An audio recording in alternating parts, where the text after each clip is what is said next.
hörmetli qarindoshlar, Sharq Turkiston Sürgündü Hökuməti televiziyasının xəbərlər proqramısını görüşənlərni qızğın qarşı alırıq. Xitayning nol korona siyosati chet elliklarga dushman bo'lish kesilidan iborat. Germaniyalik Olaf Scholz Beijingda o'yin o'ynab, Amerikani ahmoq qiladi. Microsoft shirkati juma kuni Xitoydagi davlat qo'llagan xakerlarni davlatning ojizligini oshkorlash talabini suiiste'mol qilib, 4-kunlik yo'chiqni bayqash va taraqqiy qildirish bilan aybladi. Tövəndə təfsili məzmunlarını diqqətlərə sunumuz. Xitoyning nol korona siyosati chet elliklarga dushman bo'lish kesilidan iborat. Chet elga qarshi til kontrol qilinadigan kasalliklarning bir qismi bo'lib qoldi. FP to'rining 7 noyabrdagi xabarda aytilishicha, Xitoyning koronavirusi va boshqa yuqum ahvolini bartaraf qilishi bo'libmi chet elliklarga kelganda aldamchi savdo siyosatidan iborat. 9-oyning oxirida Xitoy kasalliklarning oldini olish va kontrol qilish markazining tarqalishdan kasalliklar mutaxassisi Dunyovu maymun chechagi kasalining oldini olish uchun fuqarolarga davlatidan allburun ayrilgan chet elliklar bilan uchrashishdan saqlanishni aytdi. İjtimoiy axborot vositalarida tarqalayotgan bu virus chet elliklarga o'chmanlik qilish va etnik millatchilik tilining andisini ko'rsatib berdi. Bu 2 yil jarayonidagi qattiq siyosat sababidan Xitoyda qolgan chet elliklar kishining aqliga sig'maydi. Yuqumli kasalliklar doktori, Sharq Turkiston Sürgündü Hökumətining Tashqi ishlar ministri Aziz Sulayman apandi elektronlik xat orqali Xitoyning bayonotining xalqni qaymoqtirishni, hatto maymun chechagiga o'xshash yuqumga munosabatli siyosatdan halqagan ommaviy sog'lomlik uchurlar orqali chet elliklarga taqobil turishni maqsad qiladiganligini, amaliyotda ommaviy sog'lomlik aloqasining yuqumning tarqalishini kontrol qilishni maqsad qiladiganligini, xalqni qaymoqtirish, chet elliklarga qarshi turishni maqsad qilmasligi kerakligini, Xitoyning ommaviy sog'lomlik uchurlarini qo'llanish orqali chet elliklarni xato uchur bilan kamsitishning hargizmi yangi hodisa emasligini, koronavirusini bahona qilib, insonlarni uyga sulab, ochliqdan o'ltirib qo'yayotganligini aytgan. Shunisi aniqki, maymun chechagi virusi chet elliklar bilan aloqa qilishdan emas, balki shu kasalga giribdor bo'lgan kishi bilan uchrashishdan yuqadi. Garchi 845.697 chet ellik bu davlatni yurti deb atagan bo'lsa-mu, nurg'ulg'an muhojirlar va kishilik huquq tashkilotlari Xitoyning irqchilik va chet elliklarga dushmanlik pozitsiyasini tutadiganligini bayqagan. Yaponiya va Amerikadan kelgan bir qism chet elliklarning aytishicha, ularga maxsus koronavirusi siniqi elib berib, psixikasining buzilishini keltirib chiqargan. Yaqindan buyon koronavirusning oldini olish tadbirlari nomida amaldorlar butun shaharlarni qamal qilib, Shanxay, Chengdu, Beijing, atalmish Xinjiang qatorliq joylardagi aholilarni uyida yoki ma'lum karantin markazida karantin qilishga majbur qilgan. İnsanlar to'rda yo'qsillikdan dardlangan. G'o'lji shahrida bir kunda kam degandimi 22 odam ocharchilikdan o'lgan. Germaniyalik Olaf Scholz Beijingda o'yin o'ynab, Amerikani ahmoq qiladi. Washington mufattish to'ri 4-noyabr kuni Germaniyaning yangi bosh ministri Olaf Scholzning Xitoy ziyoratini ta'lil qilgan Germaniyalik Olaf Scholz Beijingda o'yin o'ynab, Amerikani ahmoq qiladi degan temada bir maqola e'lon qilgan bo'lib, maqolada Germaniyaning yangi bosh ministri hokimiyat boshiga chiqsa cho'ng o'zgarish bo'lmaydi.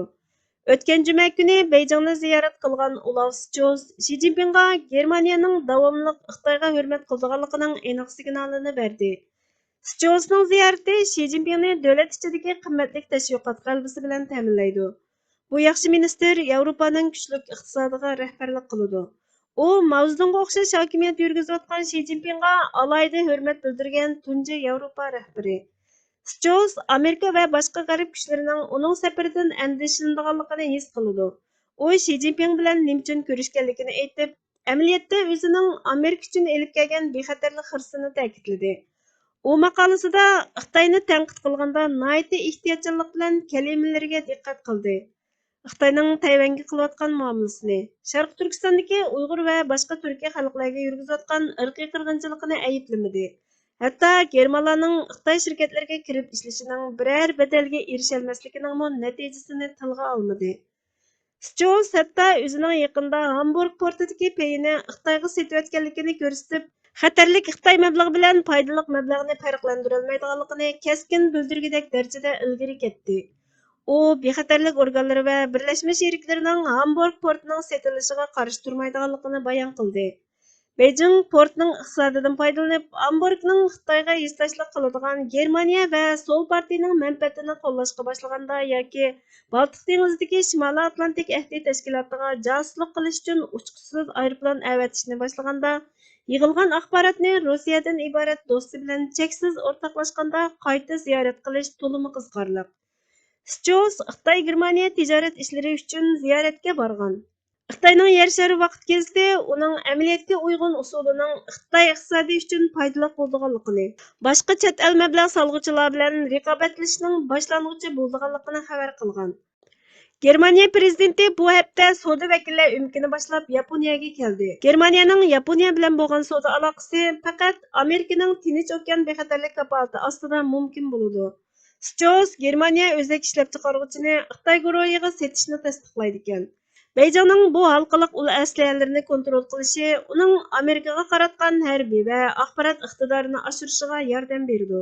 Angliya Washingtonning besimidan keyin shuningga o'xshash o'zak setishni rad qildi. Isroilga o'xshash boshqa fan texnika magnatlarimi bu xil faoliyatlardan saqlanish uchun Amerikaning besimiga duch kelmoqda. Washington Germaniyaning xotirjamligiga chorasiz qaraydi.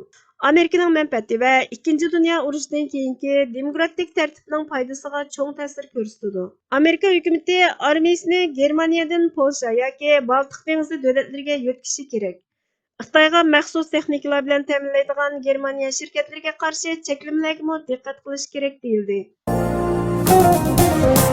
Microsoft shirkati juma kuni Xitoydagi davlat qo'llagan xakerlarni davlatning ojizligini oshkorlash talabini suiiste'mol qilib, 4 kunlik yo'chiqni bayqash va taraqqiy qildirish bilan aybladi.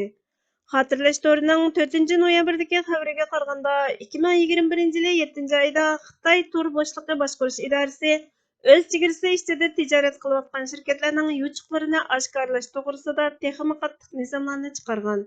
Bu yil beshida Xitoy hukumatining Alibabaga amonlik yo'chiqini hukumatga emas, oldi bilan Apache'ga doklad qilganligi uchun jazo berganligi to'g'risidagi xabarlar o'tirg'i chiqdi. Davlat ichki bexatarlik ministrligining tor bexatarligini tekshirish hay'ati Xitoy hukumati bilan so'zlashib, Xitoyning ojizlik haqidagi ilg'or bilimlarini ishlatib, tordan foydalanganligiga pok topolmadi. Ammo juma kuni e'lon qilingan 114 betlik bexatarlik dokladda Microsoft shirkati Xitoy hukumatining yangi qoidalarni suiiste'mol qilganligini oshkora aybladi hamda hukumatga moslashadigan guruhlarning dunyo miqyosida bexatarlik yo'chiqlaridan borgansiri qanday foydalanadiganligini, nurg'unlagan davlatlarning bilinmagan yo'chiqlardan foydalanishini taraqqiy qildirganligini bayqagan bo'lsa-mu, ammo Xitoyni asos qilgan tahdid faoliyatchilarining 0 kun yo'chiqlarini bayqash va taraqqiy qildirishga alohida moyil ekanligini, ham sheriklariga ham dushmanlariga qarshi dunyoviy xakerlik faoliyatini elib borganligini, Sharqiy Janubiy Osiyo va Tinch okeandagi har qaysi davlatlarmi keng ko'lamda nishonga ilinganligini bayon qildi. Xitoy davlat xakerlari yanvarda Vyetnamdagi bir energiya shirkati va energiyaga munosabatli hukumat organini nishonlagan. Shuning bilan bir vaqtda Indoneziya hukumat organining peshiga tushgan. Xitoy hukumatiga bog'liq yana bir xakerlar guruhi 2 va 3 oylarda Sharqiy Janubiy Osiyo rayonidagi hukumatlar aro dangliq tashkilotlarga qarashli 100 dan ortiq hisobni murassa qilgan. Microsoft tadqiqotchilari Solomon taqim orolini nishon qilgan xakerlik harakatini bayqagan bo'lib, Xitoyning Aral davlati bilan bexatarlik kelishimi imzolab, bir oydan keyinla bu davlatning qurolliq soqchi va harbiy o'rinlashtirishiga ruxsat qilganligini o'ttirg'i qo'ydi. Solomon taqim oroli hukumat sistemasida Xitoyni asos qilgan xakerlar guruhining ziyondosh detallari topilgan. Xakerlar Yangi Gviniya va Papuadagi tashkilotlarni nishonlagan. 2021 yili 12 oyda Microsoft Xitoy Tur josuslik guruhining Amerika va boshqa 28 davlatdagi tashkilotlarni nishon qilgan 42 sohani qo'lga tushirishiga qarata sud mahkamasining buyruqini qo'lga keltirgan. Nitay ilgar qallab besib oldi go'zal yurtum, talay qiz ham yigitlarning yotar joyi so'g'uq zindon. Shumluq xolsin ochdi o'zi sat ilgar qallab, aziz xalqimni xor qildi, o'qib afsun hurib har yon. Ko'ring xalqim holi qandoq, kuyar o'tda, oqar suvda, kulib xir-xir zalim kallak, içip kanlar sürer devran. Nitey ketdi kulumdun yurt, musafir namini aldım. İşimdir ah urup yığlaş, şikayette silip galyan. Sözümni anlıban yaren dedi yurtungni rast söysem. Sadakat himmetin vezni sınaptu Kadiri Rahman. Işık yolida her kimler eter dava ceni tatlık. Yeşini tüküdü munçak, biler hemme sözü yalgan. Demez hiç kim aşk ferhat megerde kesmese tağni. Cenidin keçmese olmaz, ışıkның babıda sultan. Şikayet eyliben yığlap, quruq davağı kim meşgul. Nasip olmaz ana mengü, vatan atlık güzel canan. Vatan işqini ger bilsem, imanның parçası aşık. Visal camisini kütkey, berer rezzak zafer imkan. Nazar sal yetti iklimga, kimerki xan, kimerki qol. Suğargaç qinida tuprak, dili serhoş sürer devran. Vatanның veslige yetken aşklar dedi tahqiq. Meger bu koyda can bersen, kiler haqqi yana arzan. Behiş bağlıq güzel yurtun üçün candan keçip çıqqın. Qanat bolsun vatan işqi, zafer quchqin jasur merdan. Beşingni sajdiga qo'ysang, aziz tuproqqa yetkanda. Vatanning oshiqi derler, seni haq xoliqi Rahman. Töküp bergi qızıl güller, payandaz bolğusi aşık. Ayağın astıda akkay, bulup go'yoki nur efşan. Servi Hüseyin'nin Vatan Aşkı namlıq şiirinden elindi. Hürmetli görürmenler, haberlerimizden kögün Allah için köp rahmet. Kiler kıttamıq programımız. Görüşkice Allah'a emanet bolğaysızlar.